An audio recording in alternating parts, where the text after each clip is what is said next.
ఎంత అదృష్టమయ్యా నీకు. దేవతల్లో కలిసిపోతారయ్యా మీ ఇల్లు, మీ వంశం 7 తరాలు కలిసిపోతుంది ఒక్కడు భగవద్గీత చెప్తే.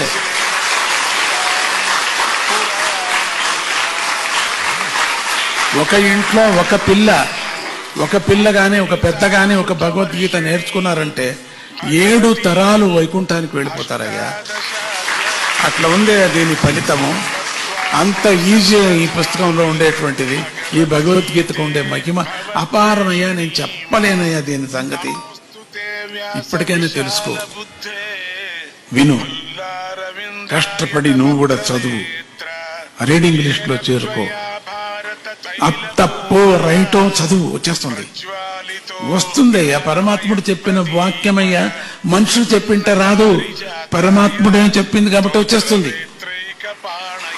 చాలా మందికి వచ్చింది. ముద్రాయ కృష్ణాయ గీతామృత దుహే నమః వసుదేవ సుతం దేవం కంస చాణూరమర్దనం దేవకీ పరమానందం కృష్ణం వందే జగద్గురుం భీష్మద్రోణ తట జయద్రథ జల గాంధార నీలోత్పల శల్యగ్రాఘవతి కృపేణ వఘని కర్ణేన వేలాకుల అశ్వత్థామ వికర్ణ ఘోర మకర దుర్యోధనావర్తిని సోత్తీర్ణా ఖలు పాండవైరణ నది కైవర్తక కేశవః పారాశర్యవచ సరోజమమలం గీతార్థగంధోత్కటం నానాఖ్యానక కేసరం హరికథ